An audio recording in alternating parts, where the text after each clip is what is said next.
This is the Big Friendly Swim podcast, and I'm the Big Friendly host. And today's guest is a fairly legendary coach in South Carolina, from what I understand, and a current member of the American Swim Coaches Association. Dan Mascolo, how are you? Doing great. Thanks so much for having me on. Thanks for being on. So, talk to me about those initial conversations to join the ASCA, and really what your role entails, and like what the application process was like. Sure. Well, when this position opened up, this is a new position. It was something that grew out of a previous position that they had. And the person who held it prior moved on to a job with USA Swimming, actually. And so this became available. And the conversation started with Jen Lamont, our CEO, back at juniors over the summer. And then there was a formal application process after that with a couple of rounds of interviews. Uh, and finally, they decided that I'd be the right fit for it, which is very flattering and humbling. Um, the job itself is director of member engagement and events. So my priorities are focusing on clinics and other opportunities like that throughout, like the Club Success Initiative, um, in the regional clinics, and obviously our annual World Clinic, as you can see behind me, which happens every September. This year it's in Orlando, and it's I can stacked see up the to be Disneyland amazing. stuff behind you. Yeah, it's stacked up to be. We've got a great lineup of speakers that are being announced right now. We're really excited about that. In addition to the clinics, I am in charge of our mentor program, which currently has over 100 coaches that meet monthly in member triads. So, three coaches of various levels of experience meet every month, and they talk about various topics, and be able to get newer coaches in touch with higher level coaches that have a lot more experience that can kind of walk them through the pitfalls of being a young coach. And finally, I work with the Ambassador Program, which is a program that started last year. And that is a program where we have ASCA members across the country that are kind of our boots on the ground and are able to be a point person for local coaches to be able to ask questions about ASCA if they don't feel like they want to give us a call directly at headquarters. And and be able to get the word out and explain all the great things that ASCA is doing. That sounds pretty cool. Sounds like you guys have got people like kind of poised like all over the country just to like the fun way to say it would be like act as like sleeper agents and like help out the people who need it, who don't know how to get in touch with ASCA, and like, or who aren't sure if they want to yet, and like just help them take those initial first steps. I think that there are a lot of people who don't really understand what it is that ASCA does yet. And as we've grown and made some changes over the last couple of years, there are people who don't know quite how many benefits there are to being a member of ASCA. And we are the Professional Association of Coaches, and it's one where we've really made strides moving forward in order to provide educational services and other opportunities for coaches just for being members. Uh, One of the cool things that we're doing this year at Olympic Trials, for anybody who's an ASCA member, we're offering the ASCA Hub, which is going to be a room at the hotel across the street from the Lucas Oil Stadium. And any ASCA member can come in and hang out.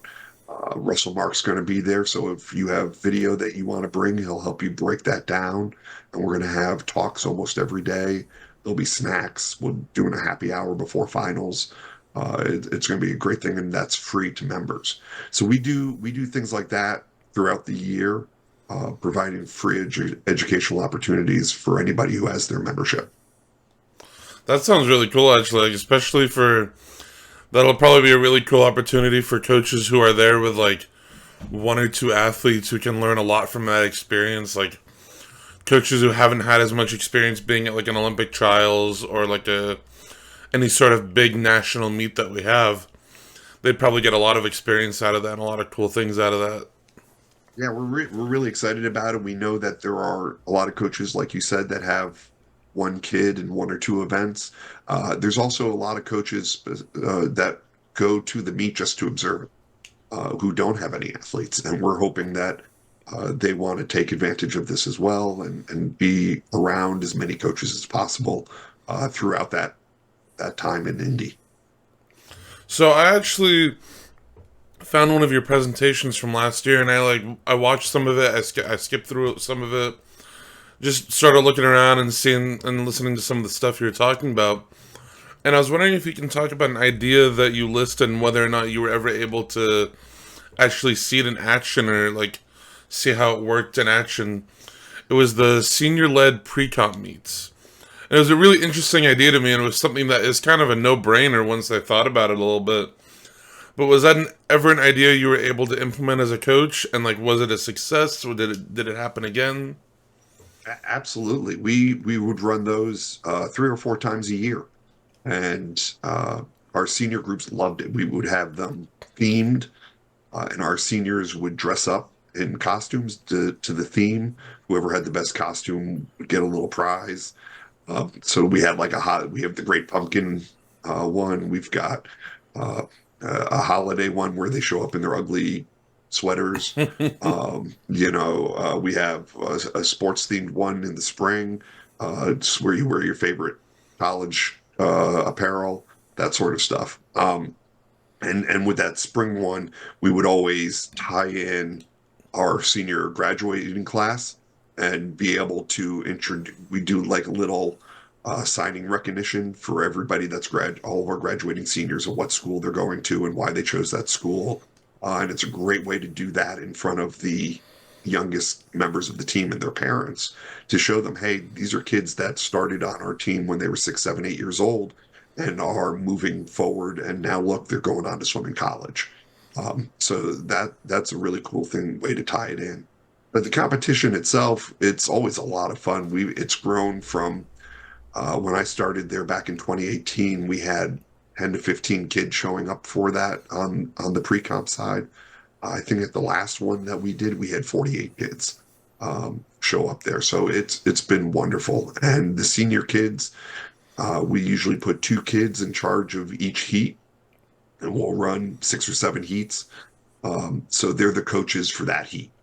And so they get to bond with the little kids and talk with them, and they help line them up and make sure they're comfortable behind the blocks. A lot of times we'll even have 1 or 2 kids in the water, swimming back and forth with the kids and cheering them on as they go. And the senior kids also, all in addition to the coaches that line them up, there's a coach for each lane who then takes notes of, hey, work on your breaststroke kick, or hey, great job keeping your feet together on butterfly kick, things like that. And they're able to give feedback that way. The other seniors that we have there, because we've got more seniors than we need coaches, they line the sides of the pool and they cheer for the kids the entire meet.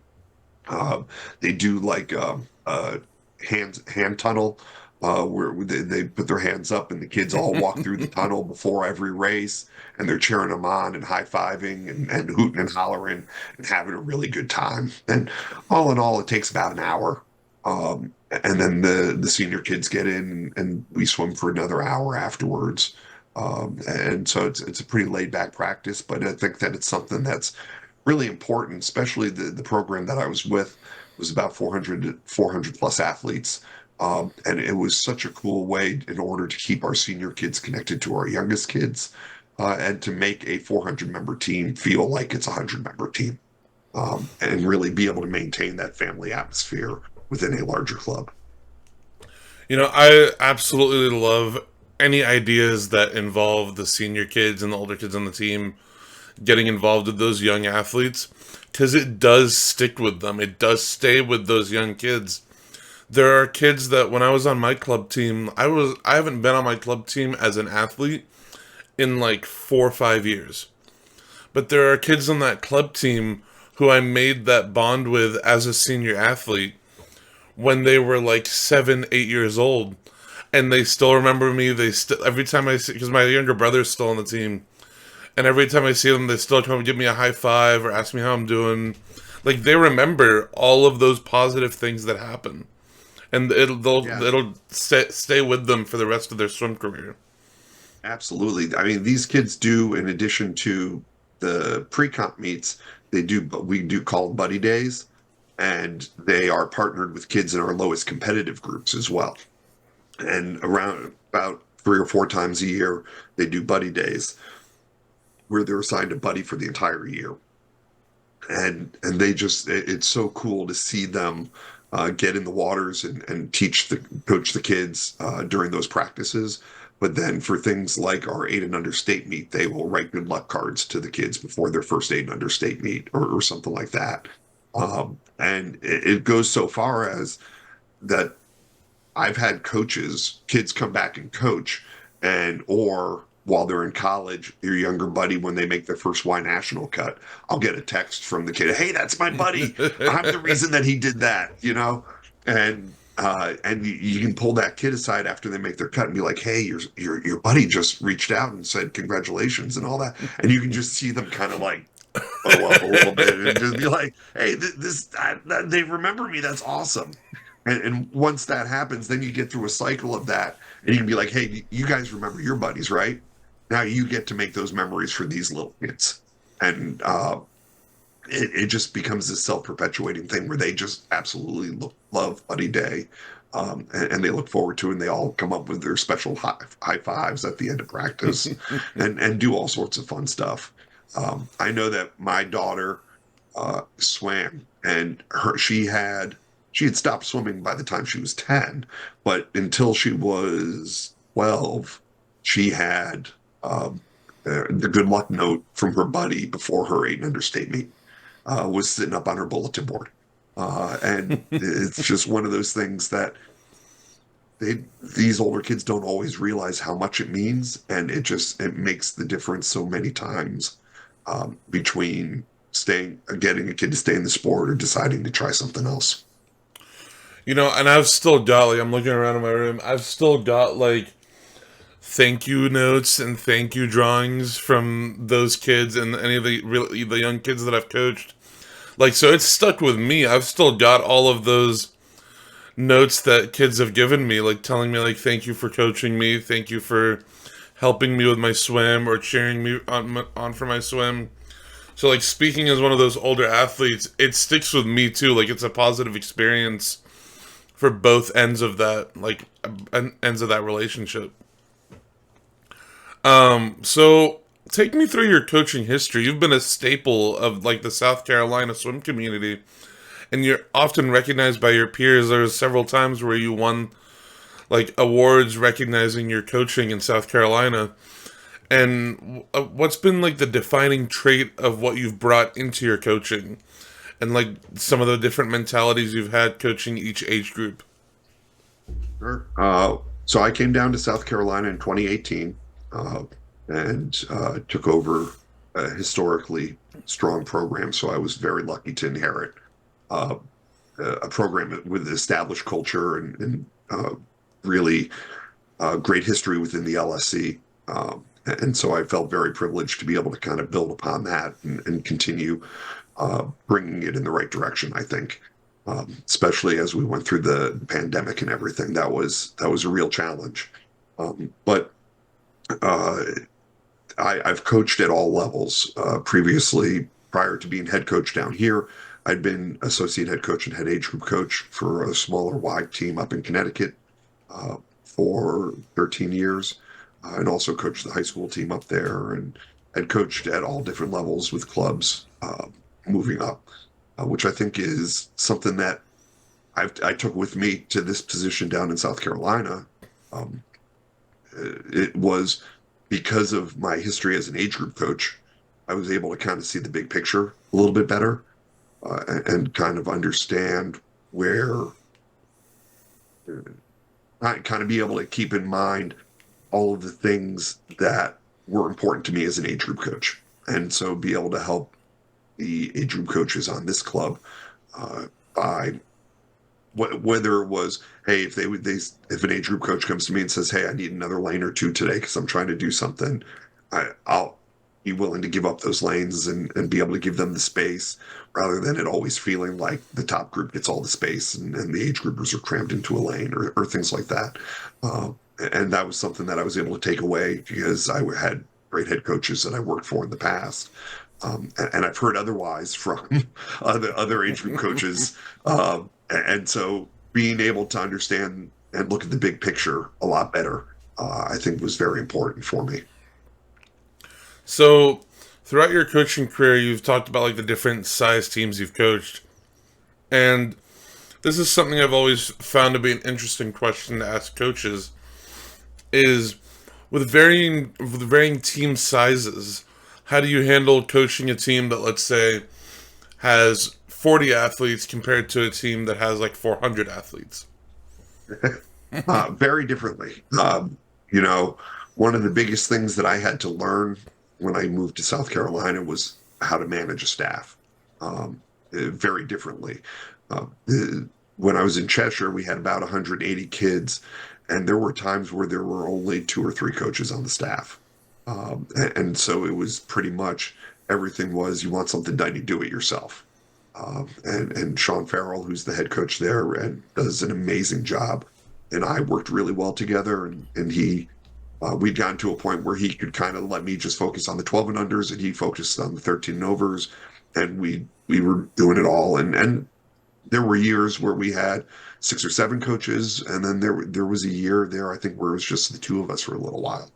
Um, and it's definitely challenging. But for the most part, it was, hey, yep, I've got this idea. I'm going to go implement this. Um, Down here, the biggest thing was I needed to make sure that I had a great staff. And I had a few more full-time coaches, which I was lucky to have, and had best assistant coaches I could ask for. The coaching staff that I've had at White Spark Aquatics is top notch and incredible to work with. And everybody, we would have our staff meetings, and everybody would show up and want to be on the same path. And we all had the same goals, and that was to make the team be as successful as it could, but also to maintain the family feel that we had. We were at about 330 athletes when I came on board, and when I left, we'd hit as close to 450. And all that time, it was had to be very intentional to maintain the feel for it. But it's challenging when you add practice groups. And we had 15 training groups in the program. You need a lot of coaches in order to make that work. And we were very lucky both with our full-time staff, but also having part-time staff that were really committed to the program. And to the kids and to what our goals were. And the only reason that we were able to have success was because I knew that I could trust my coaches, that we would sit down in a meeting and discuss things and hash things out and figure out where everybody's coming from and what people want to have accomplished. And then I could say, okay, go do. And I knew that it would be done well. And I knew that the staff was comfortable enough with me that they could come to me and ask questions if they didn't understand something or if they didn't agree with something, they would be able to come and kind of get my insight as to why we were doing things the way we were. And I was open to hearing, hey, this isn't working, so uh, let's come up with another way of doing it. And I was always open to that as well. You know, thinking about like teams that I've got here locally, I'm gonna name one team and I'm not gonna name the other one because I'm gonna talk about them in a bit less of a positive light. But there's both teams are about the same size as what you talked about, like 400 athletes, 450 athletes. And one of them, there's a definite disconnect between the head coach and the rest of the team. Like, he's definitely a more contentious figure on the team. And then the other team that I'm thinking about is, I'm sure you've heard of Santa Clara Swim Club. I learned how to swim in like a little baby pool that they've got there. But that team, especially with what they've been through in the past several years, Like especially now, I think they've become a much stronger team. Even with their size, it's only done wonders to bring them together. Like they've got 6 lanes right now for hundreds of kids. Because I'm not sure if you heard about like their whole pool shut down. They've got 6 lanes now for hundreds of kids, so it's definitely an opportunity through adversity for those coaches to bring people together. Um, Absolutely. And we went through something like that in Cheshire. Uh, our pool that we swam in was bubbled, and there was a bad snowstorm, and the bubble came down, and we had 2 or 3 years where we didn't have a home pool, and we actually were in a position where our 13 and overs were driving 45 minutes east, and our 12 and unders were driving 35 minutes west, and never the two would meet except for at meets. And it was incumbent upon us as a coaching staff to make sure that we kept that unity as we went through all of that. And I can't say enough of the families that we had when we went through that, who not only uh, stayed the course with the team, but also petitioned and fought with the town for a long time in order to get a permanent structure put up over the pool. But it was 2 or 3 years of grinding and really having to be intentional about culture, which uh, at the end of the day makes you stronger. But when you're going through it, boy, is it tough. it at the time like definitely is really tough, but then I feel like the habits of positive team culture that are built in those moments, they carry through after that adversity has like concluded, and it just ends up being, and in the long run at least, a net positive, even if at the time that definitely is a really sucky situation to have to deal with. So Absolutely. go ahead, sorry. No, I was just going to say it was one of those where there were definitely times where we're like, I don't know if we're going to be able to get through this, and and times where you're putting out schedules daily of, hey, tonight you guys are swimming here at this time, type of thing. While when it first happens and you're trying to scramble and figure things out, and uh, the, then you get through it and you get out on the other side, and you're like, oh, that wasn't so bad. And then you get to a normal situation, get back to a normal situation. You're like, oh, this is how it's supposed to be. It doesn't have to be, you know, parents setting up Facebook pages to figure out carpools. They had a Facebook page called the Traveling Circus that a parent had started That's a pretty good name, it was actually. completely dedicated initially to finding carpools for family. Like, hey, if you need to get your kid to practice, shoot something up on this post and get that and figure that out. And it was really impressive to see how everybody was able to come together. And it was just like, okay, this is what we do. And if you were to tell somebody that wasn't involved in that situation that this is how you're running your program, they would think that you were crazy. And it's just like you do what you need to do in the moment to get through it. And I bet like now that Facebook group is still active and communicating with each other, like that infrastructure has been laid, that there's that sense of community that these people have now. We went through this together and now we have this way to communicate with each other, even though Yeah, that has concluded. absolutely. So with somebody who's coached for, and I apologize for this statement, as somebody who's coached for probably over half their life, Absolutely. um, when did you realize that being a full-time coach and being involved in this wonderful world of coaching was a career path that you wanted? And what were some of the fundamental moments and building blocks of your coaching career? Like, who was the first person?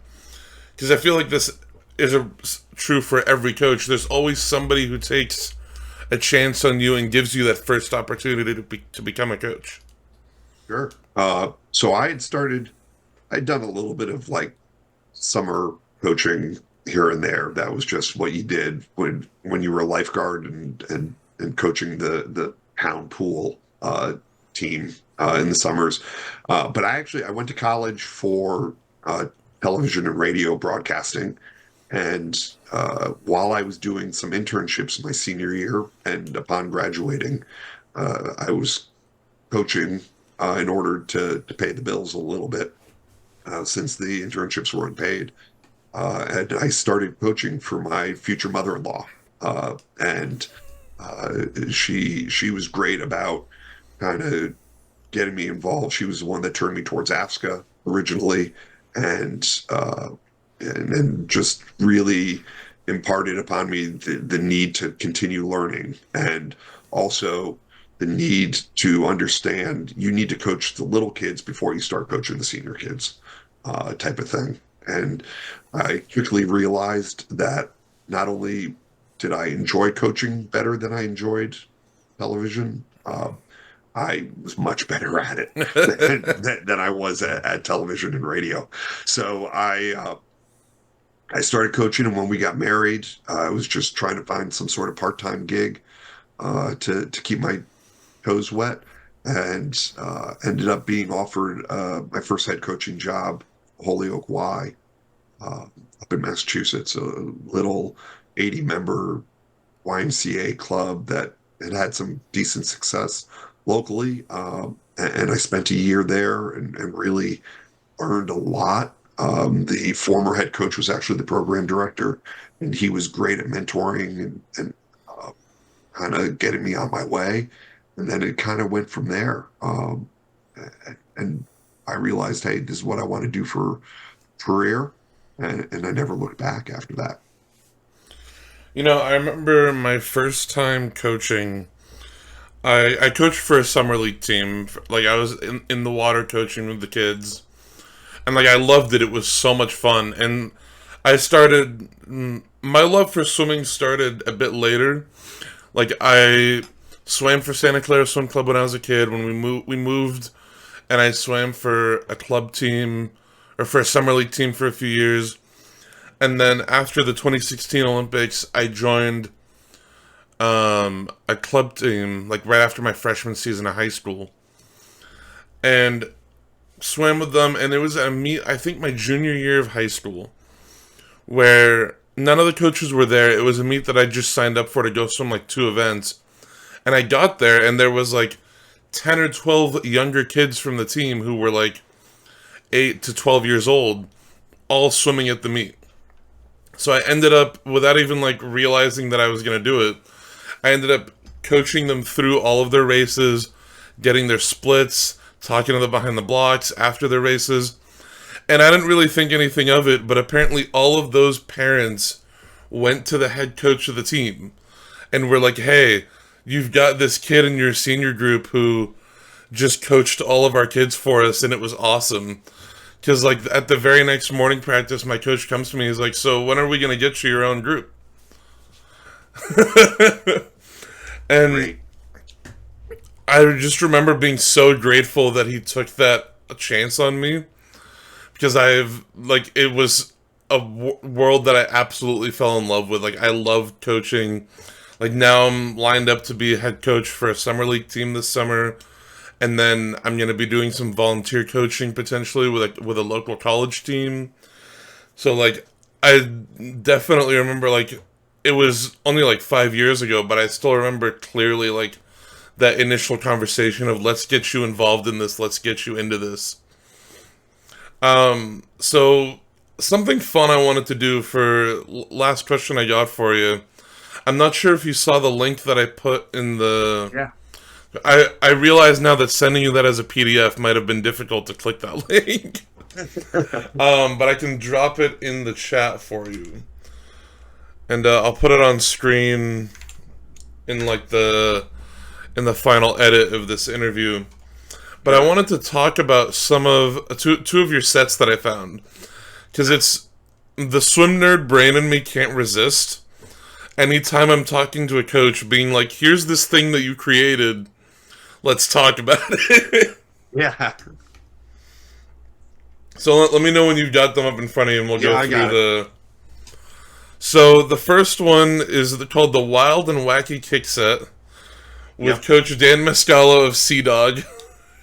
Yeah. Talk to me about this set. It's eight times through. of 5 streamline blast offs on 25, 6 seconds of vertical kick, trying to do at least 10 kicks on 15 seconds, and it changes by every set of 2 rounds to arms crossed, hands out of the water, elbows out of the water, and streamline. God, that sounds hard. 30 seconds wall kick right into a 25 sprint kick with a board on the minute. So it's a big sprint. It's a big sprint at the end. Talk to me about like times when you've used this set and how successful it was. So this one worked really well with my age groupers when I was in Cheshire, and they did a really good job with this. And it was kind of chaotic, and but it got them to kind of move around. And it was one of these things that I did when I didn't have a lot of space. So we would have like 8 or 10 kids in the lane, and so they would have their kickboards kind of all laid up on the deck, and we'd start with the streamline blast offs, which is just sink under, jump up as high as they can in a streamline, and hold the streamline as they do that. And the interval is just enough time so that they can do it, and then they know, all right, at this time we're going to start the vertical kick. So it should give them about 5 to 8 seconds in between. And then they'd go 6 seconds of vertical fly kick.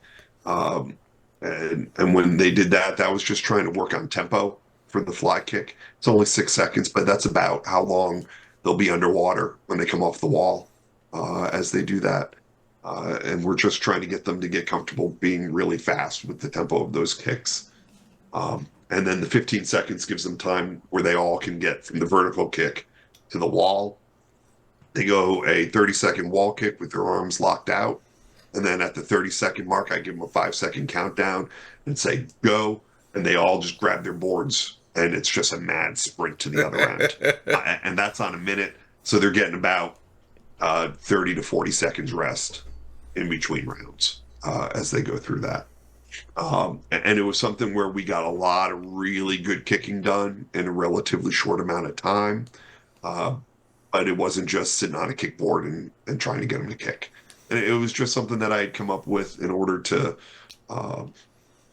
keep it interesting. Because, you know, when you're 11, 12 years old, it can get boring. And the sport can get challenging. I was trying to come up with ways in order to keep kids in the sport and be excited about going fast. And they absolutely loved this.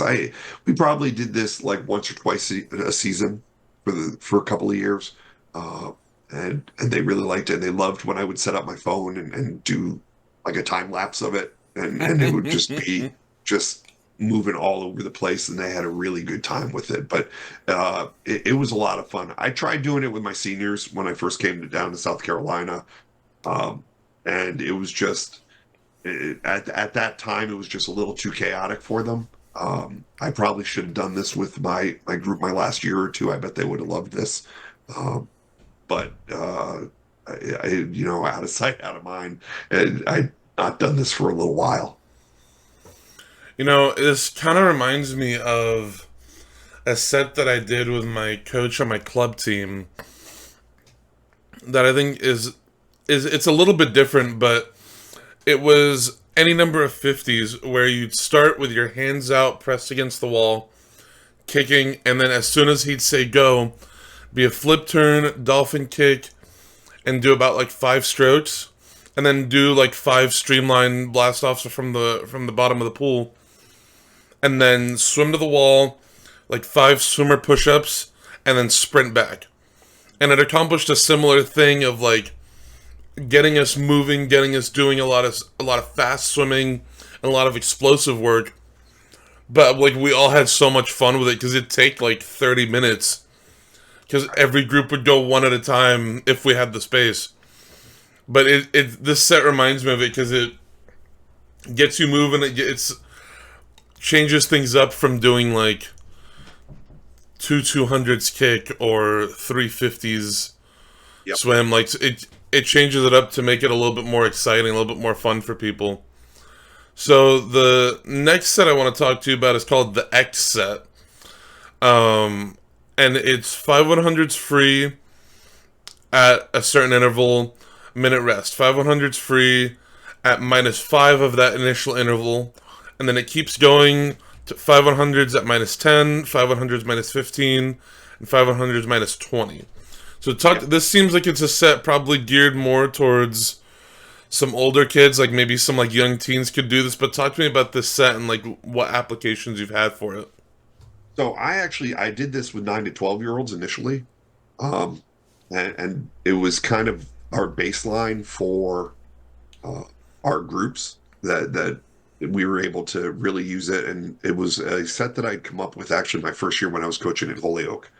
Um, and I mean, it's not anything super creative or anything. I'm sure plenty of coaches have sets like this, but we named it the X set, and it became a thing, and we tracked it and had records and things like that. And it's kind of followed me.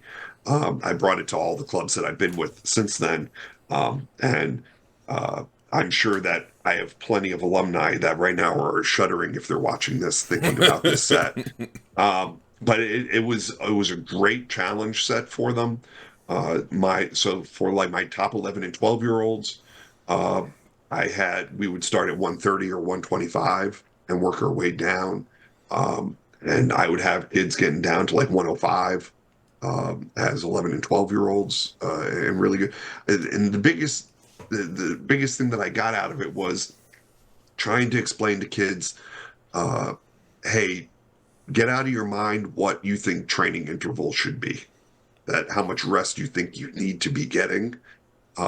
That when I first came to Cheshire, I had a couple of girls that were sub double O 100 freestylers that were 11 and 12, but they couldn't do 5 100s on 2 minutes because they just had it in their head that they couldn't train. So when we started introducing this, it was okay. Hey, we need to get from here to here with our training if we want to see improvement in our times. And they did a really good job of that. And then I brought that to the senior level when I came down to South Carolina, and they really did a great job of training with this. That we would have kids that were doing them on 55, and I actually had a girl this last year get down to 55 on them and stuff, and it was a big deal. Hey, you made it to 105 for the first time, or you made it to 100 for the first time, or you made it to 55 for the first time. And how many on 55 can you make, type of thing. And I found that that was really exciting. But then as the years went on, I was able to gauge and apply it to their training intervals. That okay, hey, you got down and you did 2 on 55. Well, that tells me that you can do 5 100s on 100. It means you should be able to do 10 or 20 on 105, and be able to and get them to understand, hey, 105 is actually a pretty good working interval for you. You can do some work without having to absolutely kill yourself. Um, it will be challenging, but I was able to figure out kind of like that. Uh, we'd call it X plus 10 was a good aerobic interval for them if we wanted to get some good work done in a short amount of time. This set kind of gives me wartime flashbacks to a set that my coach had us do. Um, it was structured a little bit differently than this, but it was 2 rounds of 500, 400, 300, 200, 100. It's and it would be like I don't remember the specific intervals, but there'd be like a base interval for the 100, and it would just be added up for the 500. I don't. This just is giving me wartime flashbacks to that. But I think this is such like the distance swimmer in me absolutely loves sets like this because I feel like after the first 5 100s, I'd be set. Like I'd be just in a groove and just would constantly be able to make those intervals. So just like the swim nerd and the distance swimmer in me absolutely loves these kinds of sets. I mean, I love Exet Day. We would do it like once every 4 or 5 weeks, and I kind of laid it out to the kids that hey, this is just telling us if the work we're doing is paying off. Like we're not testing you, we're testing the training, and so in order to get them to give their best effort, and this is a set where at the senior level we're going to go to failure, right. At the age group level we're going to go either 4 or 5 rounds, and you go as far as you can. there's an endpoint to this, so you can win the set. The and not everybody's going to do it. I would generally try to set the opening interval to something that within that group everybody could do at least the first set of five. Um, and then once you got we would call it exterminated from the set, you would move on and you do stay on the interval but go 75s until the end. So in a set of 5 100s, you'd go 4 75s and 1 100 because you could go 100 on the last one because you get the extra minute rest in between, and that way you reset to the same wall as everybody else. And so there's a little bit of shuffling around during the minute rest. I try to keep the minute rest as solid as possible. But as you get down towards the bottom and you're moving kids around, if you've got somebody that's moving from the fourth group up to the first group, I'll kind of pad in that break. So maybe they'll go a minute 10 between round. But for the most part, that minute stays pretty consistent. What's like the fastest, if you remember, like what was the fastest interval that you had a kid in that senior group go off of? Yeah, we had about 7 or 8 kids getting down to 55 on that, and they could do like we had a couple of boys going 3 on 55. They'd get to 3. Yeah. That hurts my brain and hurts my arms to think about, like going that fast for. This is a bit of a tangent, but I actually got to go out and visit Sandpipers in Nevada in in June 2022. Like my uncle happened to live down the street from one of the main pools they practice at, and I was lucky enough, and the coaches were kind enough to let me go and observe a practice. And I watched a kid on their team, I believe his name is Luke Ellis, go 3100s freestyle on the minute. And just hold like 56s the whole way. Like 56, 50, every single 100. And it's been 2 years and I still think about watching that. All right, well, Coach Dan. I did the same thing when we were out in Vegas for the World Clinic in 22. Ron and Jake were kind enough to let me and several other coaches come and watch a couple practices. And just watching them train, it's a well-oiled machine out there. They've got all their ducks in a row.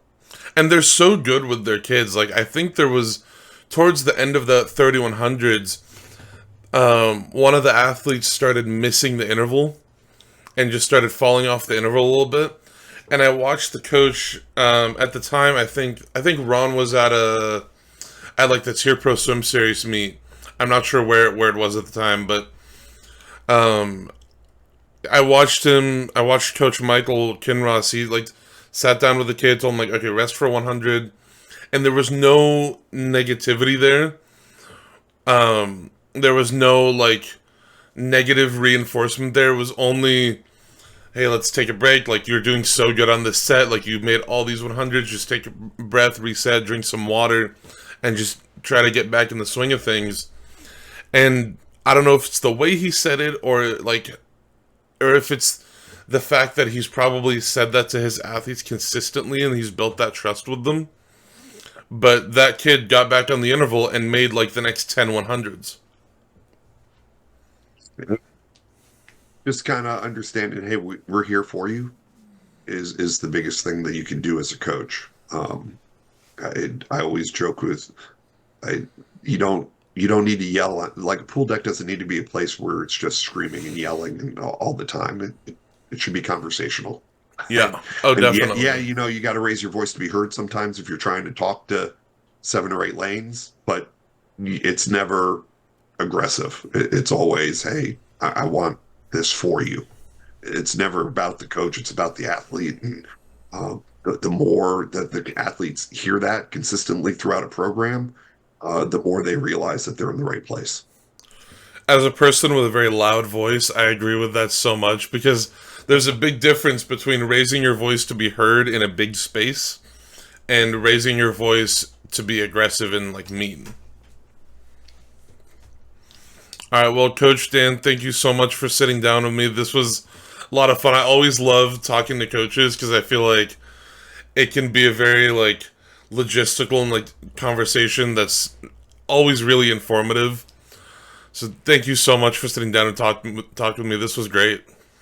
Thanks for having me. This was a lot of fun. Appreciate the walk down memory lane too with the workouts. This should get posted at some point. I mean, I've been very lucky. I am sitting on like months worth of interviews at the moment. Like I've got coming up. Let me pull this up. I've got next week. I've got an interview with Hunter Armstrong. The week after that, I interviewed Mackie Hodges, swims out at USC, also a sandpiper swimmer. I interviewed a Palestinian Olympian. I have an NC State swimmer. I have an Austrian Olympian. So I've like got like interviews scheduled out through May 9th. And I have interviews that I haven't edited scheduled out to like the end of May. So I'm like, it's gonna drop at some point. I just need to figure out when I'm releasing what. No problem. It's a problem I'm happy to have. Yeah, exactly. To be so backlogged like that. That's the way to do it. And then I'll hopefully see you at Olympic trials. You'll be down to trials? I'm hopefully I'm gonna like be working my butt off in like a retail job just to get money in like April and May. But I do have a plane ticket there and I booked a hotel and like a car rental, so I'm all set up with everything. So I will hopefully be there, assuming USA Swimming approves my media application. There you go. I don't see why they wouldn't. I'm hoping they do. I like. It's been a year that I'm very happy with. Like you said, like the channel's been growing so much. Like I had 300 Instagram followers at the end of February, and I've doubled that in a month. It's incredible. So I credit Pelton. I love that guy. He's the guy who I might be getting to do some volunteer coaching with. He told me to reach out to him after NCAA's for his women's team. So I might get to go out there. Does he know that you're interviewing me? I don't think he does actually. Okay, tell him that I say hi. And I said, oh yeah. Because he coached on the East Coast, he's a Connecticut guy. Yeah. I've been friends with him since he was an age group coach in Connecticut. That's awesome. I bet if I go back and I watch that interview again, he probably mentions a coach or someone who's you, like, back, because we talked a little bit about his coaching in Connecticut. That's so funny. It's such a small world. Yeah, it's cool to watch how much he's grown over the years, and he's doing a great job out at East Bay. Yeah, his women's team has just been improving every year. Like I think last year they only sent like a relay and one or two individual swimmers, and then this year I think they had multiple relays and multiple A and B finalists across all the events. So they're building something pretty cool over there. It's awesome to watch him see that program grow. Yeah, oh definitely, and like because I go to school over there, so it was cool for me getting to sit down and interview with him, because like I think I'd gone to a few of the masters practice, and for whatever reason it hadn't worked out that I was gonna swim with the team. But like it was clear his presence on the pool deck, like he had a lot of charisma and a lot of like stage presence on the pool deck that like when he was there, people listened to him and saw him and were like down with whatever he was gonna do. He does a great job of building relationships with the athletes, and he's just really, going and coaching college was really right up his alley. Like you could tell that was going to be the right place for him. He, if I'm not mistaken, he coached for a bit in Arizona as well. Yep. I'm blanking on which college team it was at, but he coached for a bit in Arizona as well. So he's been all around the country really. Yeah, he's doing a great job.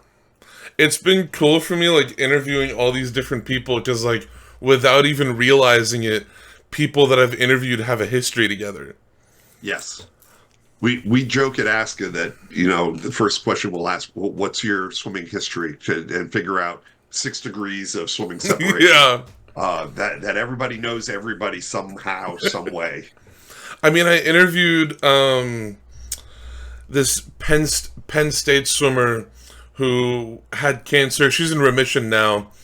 And like we were talking about like that whole experience for her, and I posted it, and one of the assistant coaches at ASU, his name's Austin Pilato, he posted the clip of my interview with her, and he was like so proud of my former athlete, like, and I'm like, oh my, I didn't even realize, like, I'd interviewed him like a week earlier, and I didn't even realize that like they had that connection. It's such a small world, like everybody knows everyone somehow. Absolutely. Alright, well, I am headed to a swim meet, so I will let you go.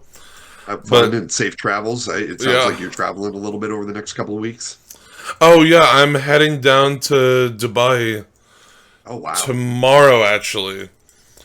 I'm bringing my webcam, I'm bringing my mic with me, because I think I have an interview with a Georgia swimmer named Zoe Hartman. Yep. And I think we're going to try to set up an interview on there, so I'm going to see if I can get my camera and my mic to work. We'll see. Right. But thank you so much for sitting down with me. I appreciate you doing this a few days early. I'm glad you're feeling better. You said you were sick. Yeah, I mean, it was just a head cold, but I mean, I sounded awful.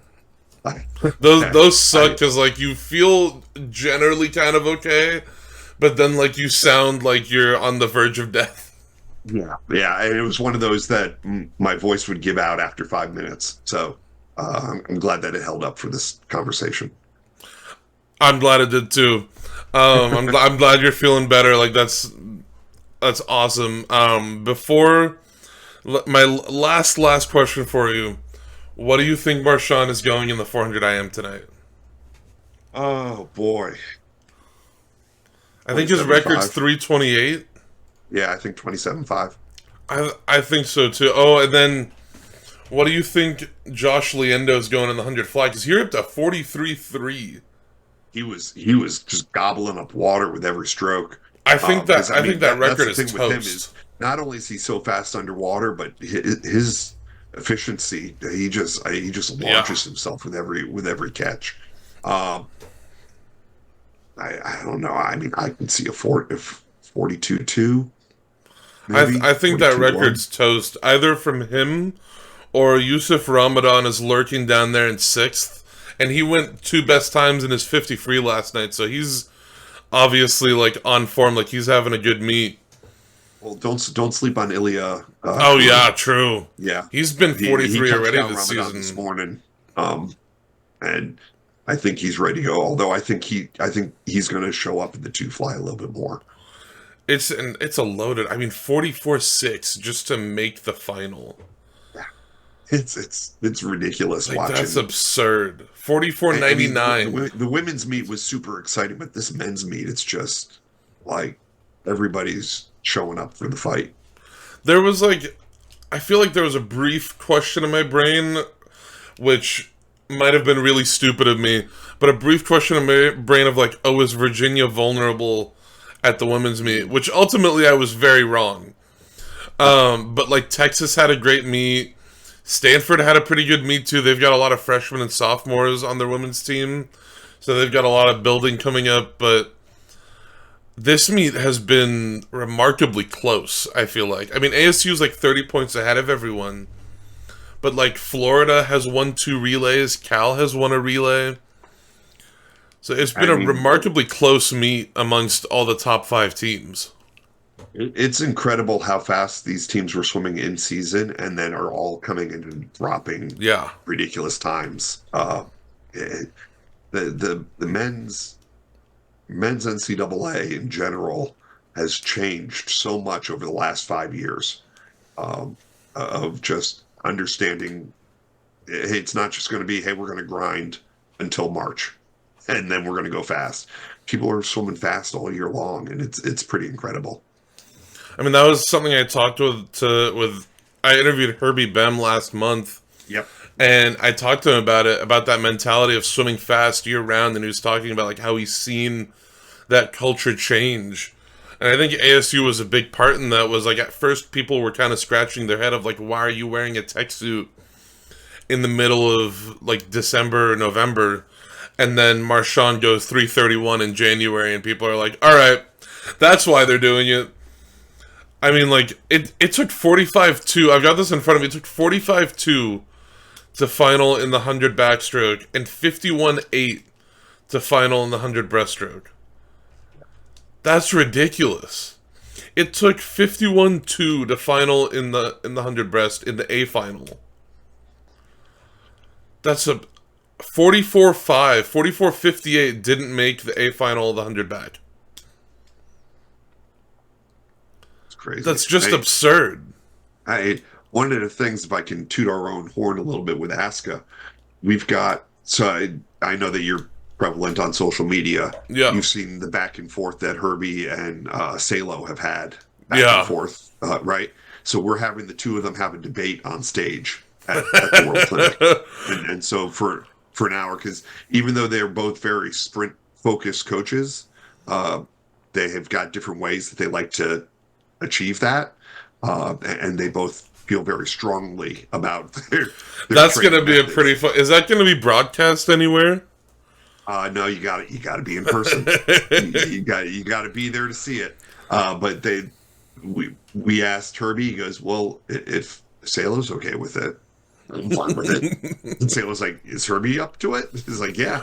He goes, "Absolutely, let's do it." And he's like, "We might need more than an hour, though." So those guys could probably talk for hours on end. Yeah. So I'm really excited for that conversation. To just geek out about it a little bit. Like I said, the lineup down there at World Clinic is looking incredible. You know, speaking of sprinting, I made a video about this yesterday, but the men's 50 freestyle has gotten... I'm not sure if you saw this video, but I brought up like the year that Caleb Dressel went 17-6, and I brought up 10 years ago when it took 1895 to win the 50 free at NCAA's. And I was looking at how this year 1877, which would have gotten first, second, or third at any other iteration of the meet. Like even last year, I think it would have gotten third, got eighth. That 53 race was so tight and so fun to watch. Oh yeah. It's really impressive, and I don't want to sleep on the girls' meet either. I mean, I was having so much fun watching those girls race, and yeah, it's cool to watch Gretchen and Alex Walsh do incredible things. I got to watch them in Connecticut as 12 and unders before they moved down to Nashville, but it is so cool to just watch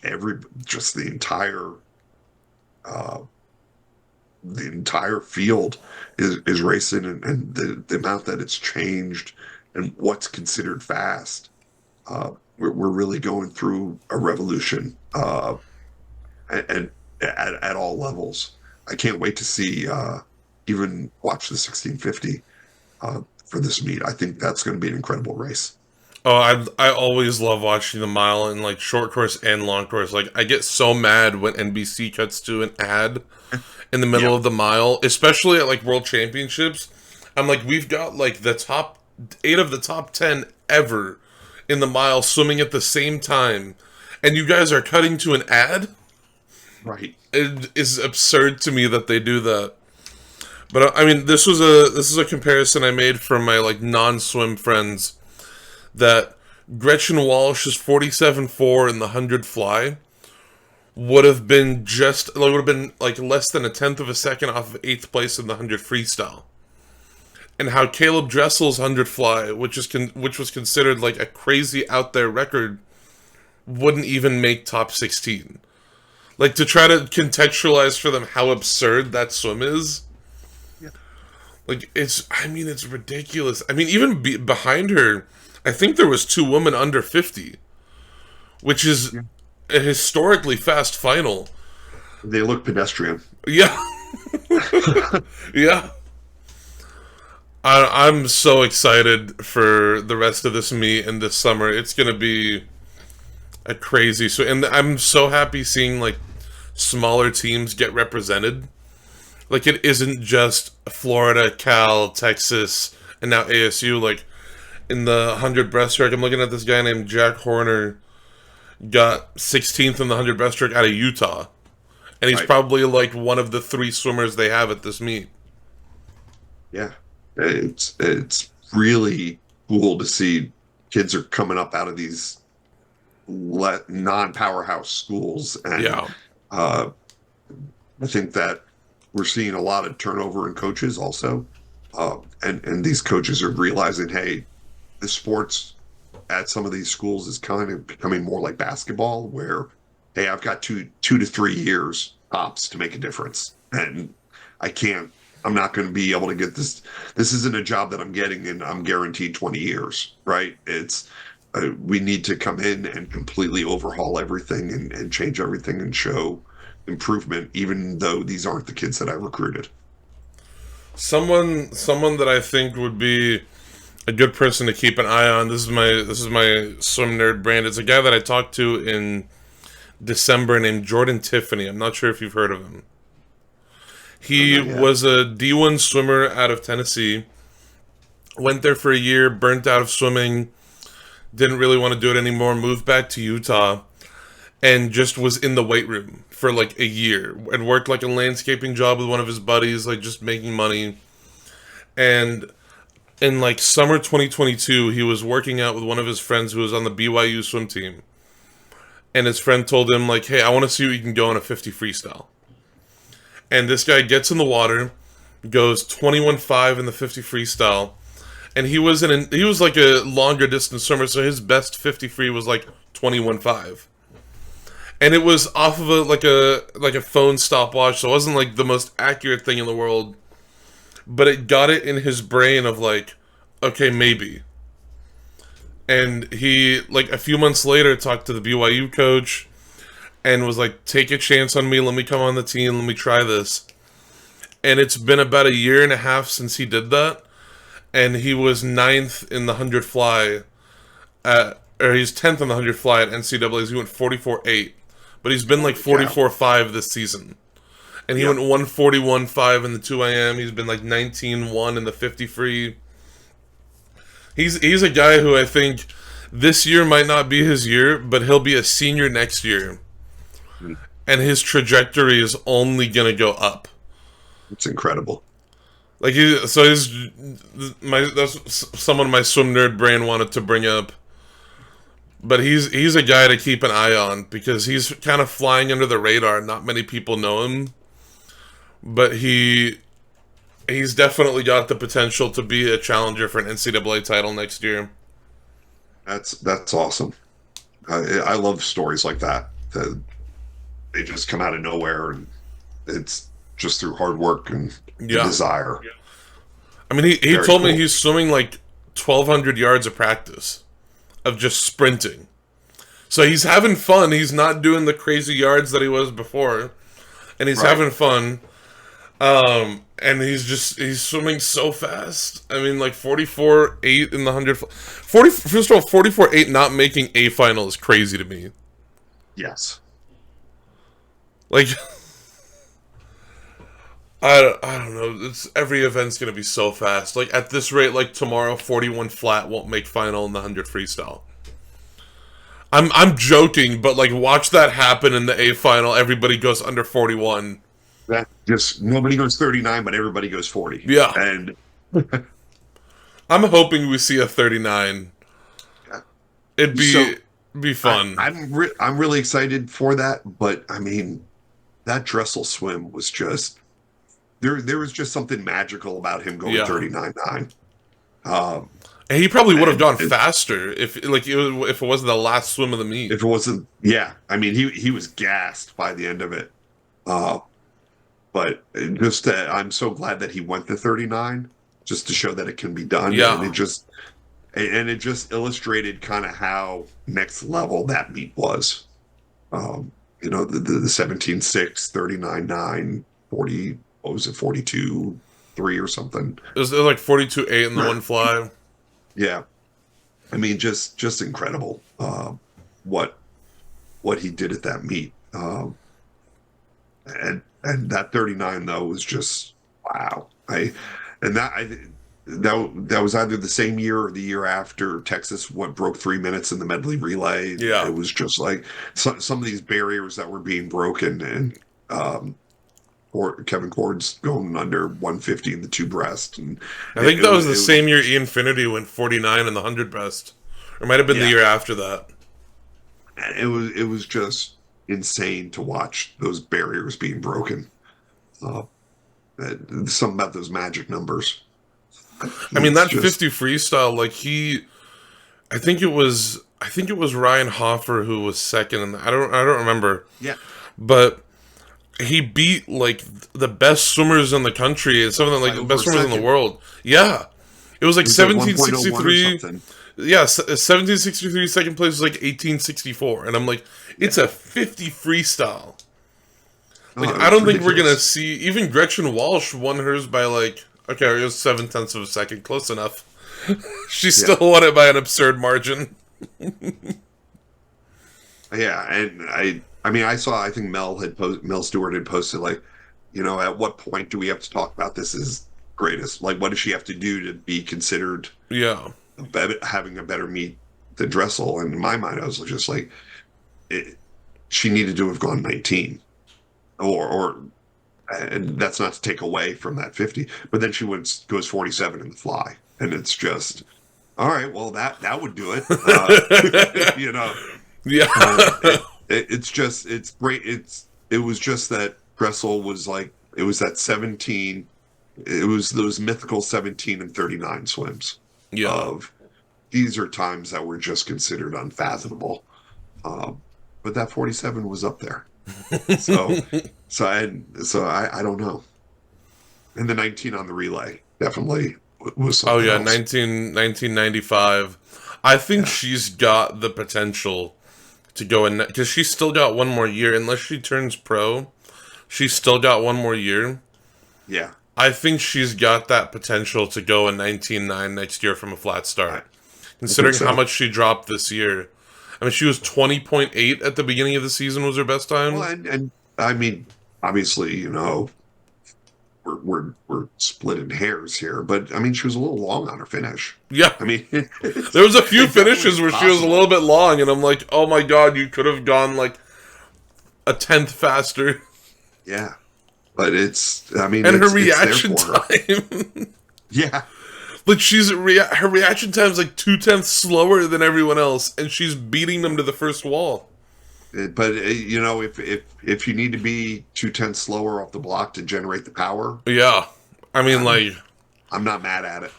Like 9.8 to the feet is just an absurd metric to think about.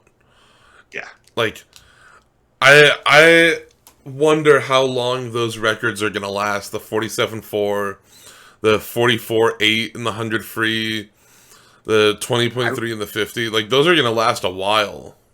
I would think so, but then it's like sometimes somebody doing it is enough to bring an entire generation to that next level. So I'll be really interested to see how it goes. Oh yeah, I mean, we all thought like 42.8 in the 100 fly would last a while, and I mean, it's lasted like 6-7 years. Yeah, but like, I hope that 100 fly record goes down tonight. I want to see another person go 42. Yeah, as much as I love that record being up there. Yeah, it's going to be really fun to watch that tonight. I wouldn't be surprised, honestly. This might be a bit of a out there. I wouldn't be surprised if we see 2 or 3 42s tonight from these guys. I wouldn't be surprised at all. Like, there's definitely people here who can do it. Yeah, and I think that when you get them all in the water at the same time, they're all nobody's gonna want to give an inch. Oh yeah. So this is the best racing, and people who say short course doesn't matter just needs to watch this meet. Yeah, it's incredible. And I mean, oftentimes a lot of these guys like go on to make Olympic teams or world champion teams. Like Josh Liendo unless he breaks an arm, is going to be on the Canadian Olympic team. Right. And he's been like 50.3 in long course.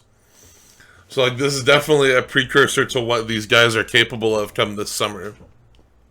Yeah, I think that the next couple of months is going to be just unhinged. Yeah.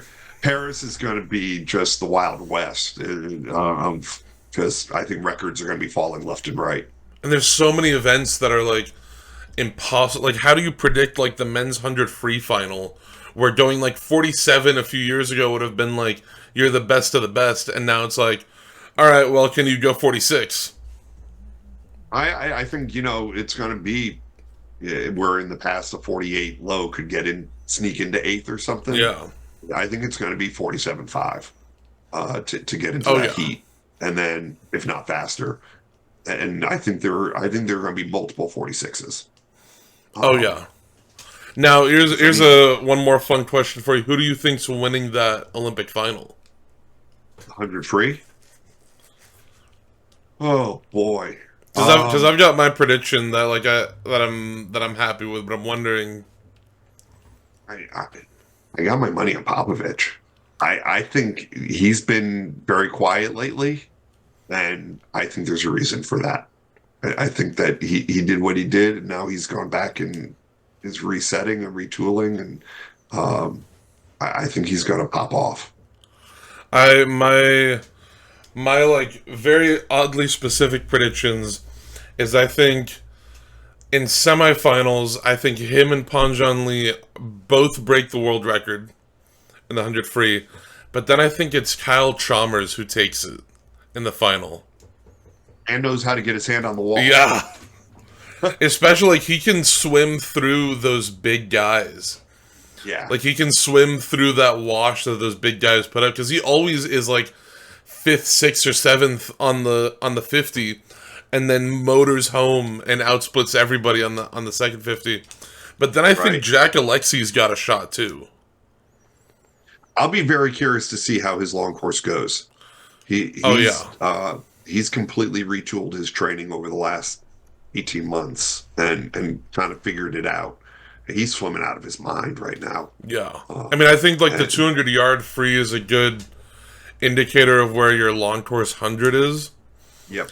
And considering he went 130.3, that was like his best time was like he was entered with like a 132.